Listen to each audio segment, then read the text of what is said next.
सभी को मेरा प्यार भरा नमस्कार। आप लोग सब कैसे हैं? आई होप आप लोग सब अच्छे हैं। आज की वीडियो में डिस्कस करने वाले हैं सीटेट 2015 का क्वेश्चन आंसर इंग्लिश के, जो कमिंग एग्जाम के लिए बहुत इंपॉर्टेंट होने वाले हैं। So you watch this video till and. देखिए, क्वेश्चन नंबर 105 तक हम डिस्कस कर चुके थे, उसके बाद 106 से हम डिस्कस करने जा रहे हैं। ठीक, देखिए क्वेश्चन नंबर 106 में क्या कह रहा है। क्वेश्चन में कह रहे हैं, देखिए, while learning vocabulary, learner connect one word with its related word and the word which can occur before and after its. What is this technique? What is this technique is called? देखिए क्या बोला हुआ है question में, ये बोला हुआ है while learning, जब कोई बच्चे सीखते हैं वोकाबुलरी सीखते हैं, learner connect one word, learner जो है एक वर्ड को कनेक्ट करते हैं विथ इट्स रिलेटेड वर्ड, इसका रिलेटेड वर्ड के साथ लर्नर जो नया वर्ड को कनेक्ट करने का कोशिश करते हैं। And the word which can occur before and after it, है ना।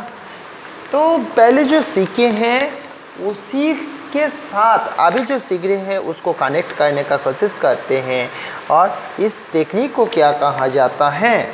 देखिए दोस्तों, ऑप्शन में क्या दिया हुआ है, dictation, note making, convention, collocation. तो नया वर्ड को पहले सीखा हुआ वर्ड के साथ जब हम कनेक्ट करते हैं उस टेक्निक को कहा जाता है collocation. Collocation will be the right option. आइए नेक्स्ट क्वेश्चन देखते हैं। नेक्स्ट क्वेश्चन में क्या बोला हुआ है, in a constructive classroom while teaching a poem which of the following is not ideal. एक कंस्ट्रक्टिव क्लासरूम में जब आप एक टीचर हो, आप जब पोएम पढ़ा रहे हो, क्या है, कौन सा आइडियल नहीं है। नॉट नेगेटिव में आंसर पूछा है दोस्तों, इसी को ध्यान दीजिएगा, कौन सा सही नहीं होगा। देखिए, learner may find out on their own about the poet, learner may find out on their own about the poet, है ना। लर्नर जो है, learner may find out on their own about the poet, ये तो सही होगा, ये तो सही है। Learner should be able to discover the ideas and meaning of the poem, ये भी तो सही है, ये तो कोई नेगेटिव आंसर है ही नहीं। तो क्या है, learner should able to discover the ideas and meaning of the poem. Poem का मीनिंग जानने के लिए तो लर्नर तो कोशिश करेंगे ही करेंगे। ठीक, while teaching a teacher should first give an introduction of the poet। आप सोचो कोई आप कोई पोएम पढ़ा रहे हो, शेक्सपियर का कोई पोएम पढ़ा रहे हो, है ना। तो शेक्सपियर के बारे में पूरा हिस्ट्री बोल दो, पूरा शेक्सपियर कब से जन्म लिया, कब से क्या किया, क्या क्या हुआ उनका ज़िंदगी में, पूरा हिस्ट्री को पढ़ाने के बाद आप पोएम को शुरू करोगे क्या, तो हिस्ट्री पढ़ाते हुए पोएम का इंटरेस्ट ख़त्म हो जाएगा दोस्तों। बच्चे लोग उतना हिस्ट्री पढ़ नहीं पाएंगे। बच्चे, आपको जानना होगा, बच्चे प्राइमरी क्लास के बच्चे हैं, अपर प्राइमरी क्लास के बच्चे हैं, बच्चे ऑनर्स के बच्चे नहीं हैं। पहले पोएट के बारे में हिस्ट्री जान ले, पोएट का जो उनका फिलोसफी को जान ले, उनका जो लिखने का फिलोसफी को जान ले, उसके बाद पोएम शुरू करे। ये तो है ऑनर्स क्लास के है दोस्तों। आप जब ऑनर्स क्लास के बच्चों को पढ़ाएंगे, ऑनर्स क्लास के स्टूडेंट को पढ़ाएंगे, तब फिर आप पहले पोएट के बारे में बोलो, उनका जो लिखना है, जो उनका जो राइटिंग है, उन्होंने नेचर लवर है, उन्होंने समाज के बारे में लिखते हैं, किसके बारे में लिखते हैं, वो तो बड़े बच्चों को बोलना होता है दोस्तों। छोटे बच्चों, प्राइमरी अपर प्राइमरी के बच्चों को पोएट का हिस्ट्री बोल के अगर शुरू करोगे तो पोएम का पढ़ने का ही इंटरेस्ट ही ख़त्म हो जाएगा। ये this option 3 will be the right option. तो इसलिए आप जब क्लास में जाएंगे इंग्लिश पोएम पढ़ाने, पोस्ट पढ़ाने में, तभी उस पोएट का हिस्ट्री मत बोलिएगा दोस्तों, उसमें इंटरेस्ट ही ख़त्म हो जाएगा। ऑप्शन 4 फिर भी देख लेते हैं। The poem does not need an introduction of the poet in the beginning. है, जरूरी इंट्रोडक्शन दो। कौन ये जो पोएम है शेक्सपियर लिखे हैं, शेक्सपियर बहुत अच्छा ड्रामा लिखते हैं, इतना ही बस बोलो। Shakespeare is the famous dramatist, ठीक, तो इतना ही बस बोलो। उतना बोलने के बाद आप पोएम को अच्छे से पढ़ाओ, उनका इनर मीनिंग को पूरा बच्चों को सामने रिप्रेजेंट करो, इतना ही है दोस्तों, ऐसा ही है। चलिए क्वेश्चन नंबर 108, एंटाइमोलॉजी। एंटाइमोलॉजी, भैया एंटाइमोलॉजी क्या होता है उसको जान लेते हैं। एंटाइमोलॉजी क्या है? Science of study of language. Science of study of language को एंटाइमोलॉजी कहा जाता है। Science of study of language, language study करने का जो साइंस है उसको एंटाइमोलॉजी नहीं कहते हैं। Science of meaning of word, meaning जानने का जो साइंस है उसको एंटाइमोलॉजी का नहीं कहते हैं। Science of knowing the origin of word, एक वर्ड कहाँ से ओरिजिन हुआ। सोचो एक वर्ड है ना, सोचो मैं आपको समझा रहा हूँ, है ना। सोचो ब्रेड है, ब्रेड एक वर्ड है। ब्रेड वर्ड कहाँ से आया? सोचो ब्रेड है, आप लोग बोलते हो ना पाव रोटी, है ना, और ब्रेड है। ये सारे चीज़ कहाँ से आया? कोई वर्ड कहाँ से, उसका ओरिजिन कहाँ से आया? चाहे वो इंग्लिश का वर्ड हो, लेकिन उसका ओरिजिन चाहे इटाली हो, अरबियन हो, चाहे पुर्तगाल हो, चाहे फ्रांस लैंग्वेज से ओरिजिन हुआ, उसी को जानने का जो साइंस है, उस वर्ड का ओरिजिन कहाँ से हुआ। Knowledge of origin of word, this science of knowing the origin of word is known as the etymology. आपको याद रखना होगा, ये चीज़ को याद करने वाला आप याद कर लीजिएगा, लर्न कर लीजिएगा। Science of knowing the origin of word का ओरिजिन कहाँ से हुआ, उसी चीज़ को जानने का जो साइंस है उसी को कहा जाता है दोस्तों etymology. Science of pedagogy, science of pedagogy तो हम पढ़ ही रहे हैं। आइए नेक्स्ट क्वेश्चन को देख लेते हैं दोस्तों। क्या बोल रहे हैं? Teacher in an English medium school use only English to teach science, social science and mathematics. What approach do they adapt? देखिए, आप एक अच्छे इंग्लिश मीडियम स्कूल में अगर जब करते हो, या फिर आप एक अच्छे इंग्लिश मीडियम स्कूल से पढ़ाई किए हो, या फिर आप अच्छे इंग्लिश मीडियम स्कूल में चले जाओ, आप देखोगे तो टीचर जो है, अगर सोशल साइंस का teacher, social science study English medium में ही होता है। मीन्स साइंस जो है, science teacher teach science in English only. Mathematics teachers also teach mathematics in English only. तो ये जो अप्रोचेस इंग्लिश मीडियम के स्कूल के हम टीचर्स लोग, जो respected teachers of English medium school adapted which kinds of approaches, ठीक, क्या है, कौन सा अप्रोच है? इसी को कहा जाता है multi disciplinary approach. Multi disciplinary approach, याद रखिएगा ऑप्शन 2 मल्टी डिसिप्लिनरी अप्रोच। मतलब मैं आपको थोड़ा सा समझा दे रहा हूँ। मल्टी डिसिप्लिन, अलग अलग सब्जेक्ट में अलग अलग सब्जेक्ट पढ़ाने के लिए इंग्लिश का जो इस्तेमाल, या that is known as the multidisciplinary approach. मतलब हम इंग्लिश को सीखेंगे, दूसरा सब्जेक्ट से साथ ही सीख जाएंगे, ठीक। दूसरा सब्जेक्ट को सीखेंगे इंग्लिश के द्वारा, दूसरा सब्जेक्ट को सीखेंगे इंग्लिश लैंग्वेज के द्वारा। That is known as the multidisciplinary approach. दूसरा सब्जेक्ट भी सीखेंगे बच्चे, साथ साथ इंग्लिश लैंग्वेज में भी वो स्ट्रांग हो जाएंगे दोस्तों। देखिए क्वेश्चन नंबर 1010 को 10 में क्या कह रहा है। 1010 में क्या कह रहे हैं, which one of the following skill is assessed if closed is used as tool. Which one of the following skill is assessed if closed is used as tool? Closed को यूज किया जाता है एज अ टूल्स, मतलब होता है औजार। औजार के रूप में हम किसको यूज करते हैं, क्लोज्ड को। किस में यूज होता है दोस्तों, reading for language learning. Reading for language learning के लिए हम यूज करते हैं क्लोज्ड को, टूल्स का रूप में हम यूज करते हैं, है ना।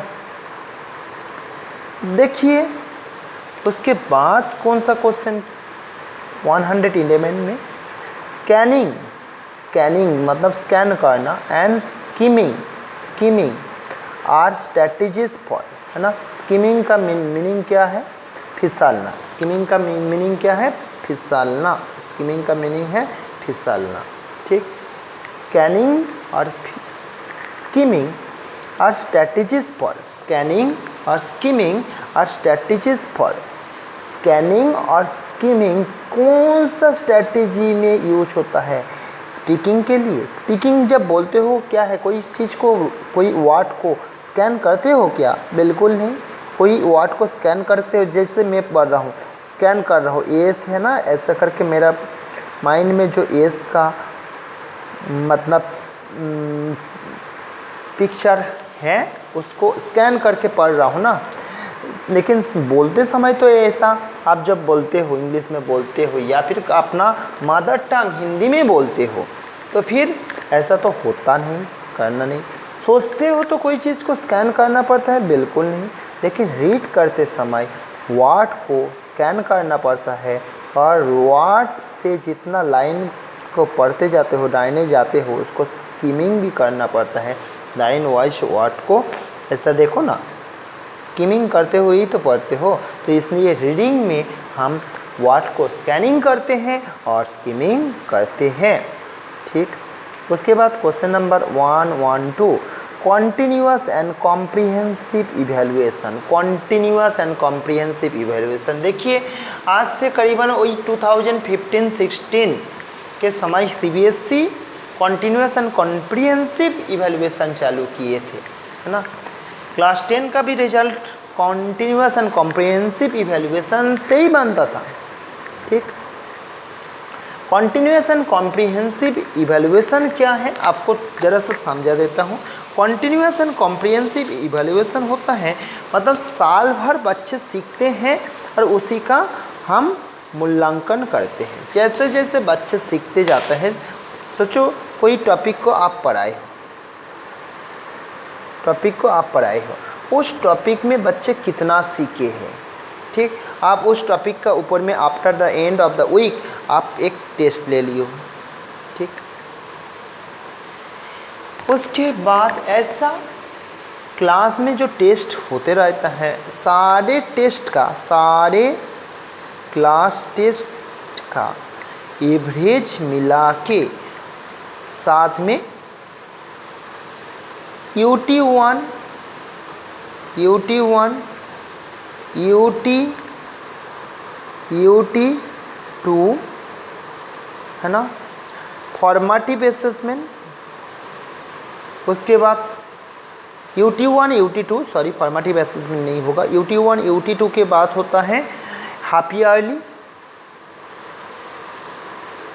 Yearly exam. उसके बाद होता है UT3 एंड UT, उसके बाद होता है दोस्तों UT4, उसके बाद होता है एनुअल, ठीक, एनुअल होता है। ये सारे एग्ज़ाम को एवरेज करके बच्चे का फाइनल रिजल्ट बनता है। ये क्या है, कॉन्टिन्यूअस एंड कॉम्प्रिहेंसिव इवैल्यूएशन ही तो है, कॉन्टिन्यूअस एंड कॉम्प्रिहेंसिव असेसमेंट है। अगर फाइनल एग्ज़ाम देते समय कोई बच्चे का तबीयत ख़राब हो जाए, साल भर अच्छा पढ़े है, तो उसका गलती है, बताओ, वो पास नहीं कर पाएगा क्या, आगे क्लास में नहीं जा पाएगा क्या, लेकिन जा पाएगा। कॉन्टिन्यूस एंड कॉम्प्रिहेंसिव इवैल्यूएशन और असेसमेंट का चलते बच्चों को, हमारे प्यारे बच्चों को ये अपॉर्चुनिटी मिल जाता है। अगर कोई एग्ज़ाम में इनकेस तबीयत खराब हो जाए, अच्छा ना कर पाए, फिर भी वो साल भर कैसे किए हैं उसी का ऊपर में उनका इवैल्यूएशन होता है। आइए हम राइट ऑप्शन को ढूंढते हैं। Continuous and comprehensive evaluation is assessment of learner while learning. जब सीख रहे हैं उसी समय असेसमेंट को कहा जाता है कॉन्टिन्यूस एंड कॉम्प्रिहेंसिव इवैल्यूएशन। नहीं, आप क्लास में पढ़ा रहे हो कोई एक टॉपिक, है ना, साइंस का कोई टॉपिक पढ़ा रहे हो, इंग्लिश का कोई टॉपिक पढ़े रहे हो, साथ साथ क्वेश्चन पूछते जाते हो, वो तो क्या है फॉर्मेटिव असेसमेंट है ना। और periodic conduct of exam, periodic conduct exam जो लेते हो, क्लास टेस्ट होता है, ऐसा उसी को ही कहा जाता है कॉन्टिन्यूस एंड कॉम्प्रिहेंसिव इवैल्यूएशन। नहीं है ना। कॉन्टिन्यूस टेस्टिंग और कॉन्टिन्यूस असेसमेंट, कॉन्टिन्यूसली असेसमेंट करते हो, कॉन्टिन्यूसली आप साल भर असेसमेंट करते हो, उसी को ही कहा जाता है कॉन्टिन्यूस इवैल्यूएशन। नेक्स्ट क्वेश्चन हम देख लेते हैं, इसका राइट ऑप्शन होगा कॉन्टिन्यूस एंड कॉम्प्रिहेंसिव इवैल्यूएशन किसको कहा जाता है, कॉन्टिन्यूसली असेसमेंट जो होता है उसी को ही कहा जाता है कॉन्टिन्यूस एंड कॉम्प्रिहेंसिव इवैल्यूएशन। देखिए उसके बाद नेक्स्ट क्वेश्चन क्या कह रहे हैं दोस्तों, the first generation learner are those who are. First generation learner किसको कहा जाता है, first generation learner are those who are learning Hindi for first time. Learning Hindi, जो फर्स्ट टाइम हिंदी सीख रहे हैं उसको फर्स्ट जनरेशन लर्नर कहा जाएगा, बिल्कुल नहीं। Learning English for first time, जो पहली बार इंग्लिश सीख रहे हैं उसको फर्स्ट टाइम लर्नर कहा जाएगा, बिल्कुल नहीं, उसका मदर टंग तो सीख चुके हैं, है ना। The first from their family to come to school.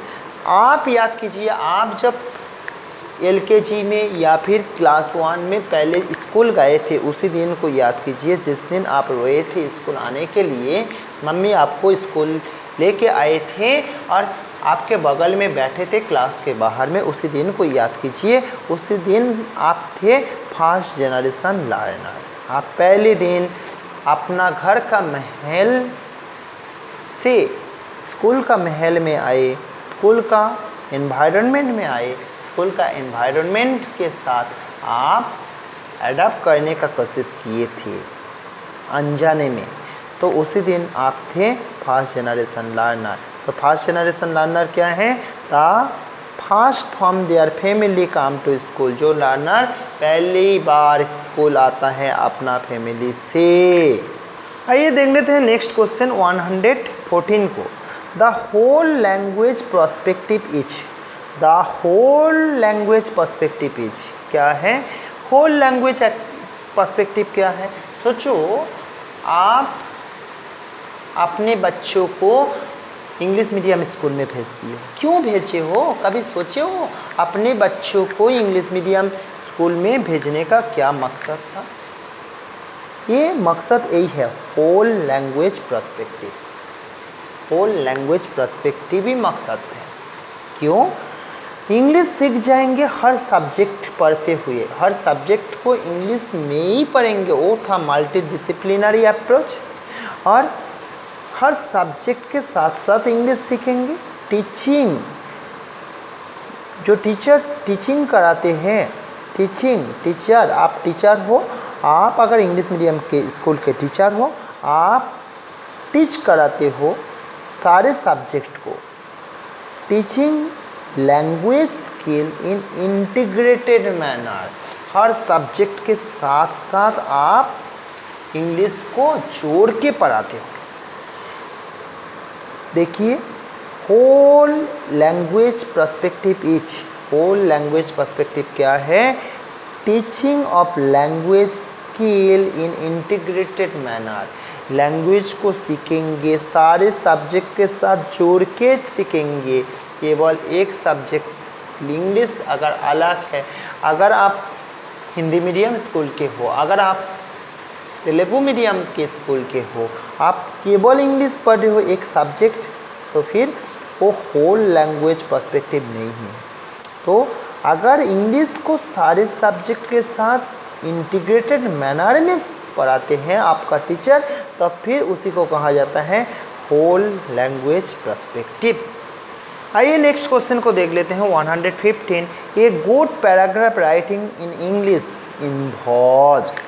एक बच्चे अच्छे से पैराग्राफ लिख पाते हैं, बहुत अच्छे पैराग्राफ लिख लेते हैं। अपना स्कूल एक पैराग्राफ अपने स्कूल के बारे में पैराग्राफ लिखने के लिए बोले हो, बहुत अच्छे से अपने फैमिली के बारे में पैराग्राफ लिखने के लिए बोले हो, बहुत अच्छे से लिख के दिखाए हैं। उनका मन में क्या है, उनका आइडिया अपना स्कूल के बारे में आइडिया भी क्लियर है ना। प्रेजेंटेशन जो किए हैं, लिख के जो प्रेजेंट किए हैं वो भी बहुत अच्छा है। एंड कोहेरेंस अच्छा है। तो which student able to write a paragraph very nicely, his idea, presentation and coherence all are very good। ठीक, ऑप्शन 1 सही होगा। फिर भी देख लेते हैं। फ्लोरिन लैंग्वेज ये तो नहीं होगा। लेजिबल हैंड राइटिंग ये भी नहीं है होगा। लेजिबल हैंड राइटिंग मतलब लेजिबल हैंड राइटिंग क्या है, उसका आइडिया सही नहीं रहेगा तो फिर लेजिबल हैंड राइटिंग से क्या फ़ायदा होगा।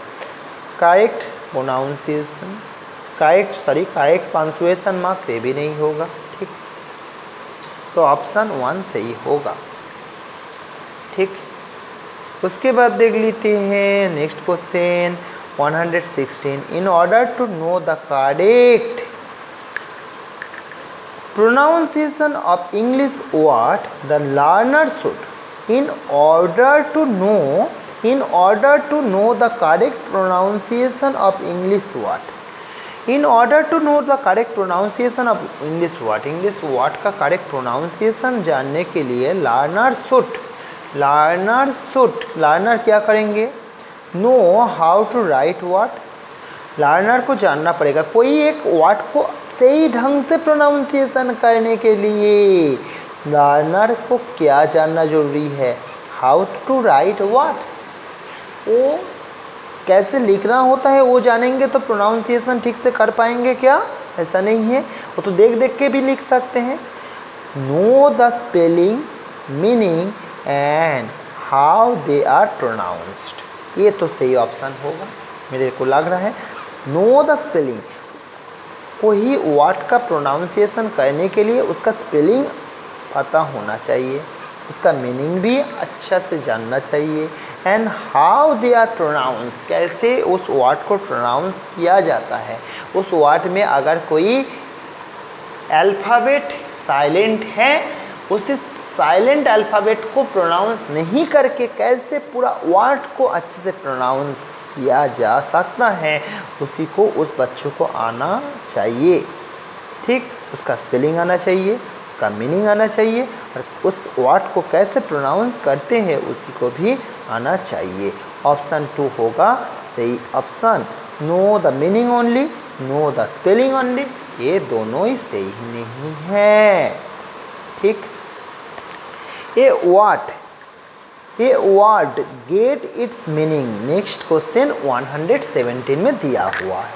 ठीक, a word gets its meaning, ठीक, क्या है, एक वर्ड का मीनिंग आप क्या है केवल डिक्शनरी से ढूंढते हो। अभी तो डिक्शनरी का कंसेप्ट धीरे धीरे ख़त्म हो रहा है। आप गूगल को खोलते हो पेज को और सीधा लिख लेते हो meaning of this word in Hindi. Google बाबा जी आपका सामने मीनिंग हिंदी में दिखा देते हैं, आप पढ़ लेते हो।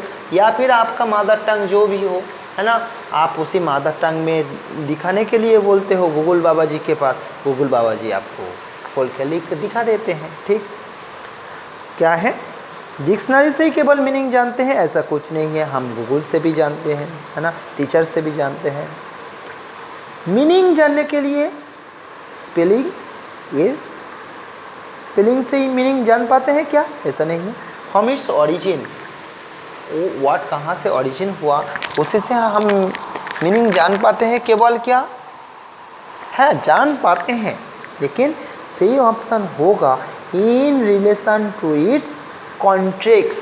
वाट का कॉन्ट्रेक्ट्स क्या है, उस वाट का कॉन्ट्रेक्ट्स क्या है, ये ऑप्शन 4 सही होगा। तो क्या है, आप डिक्शनरी से भी जान सकते हो, आप गूगल मैप से भी जान सकते हो, आप किसी सोर्स से आप जान सकते हो।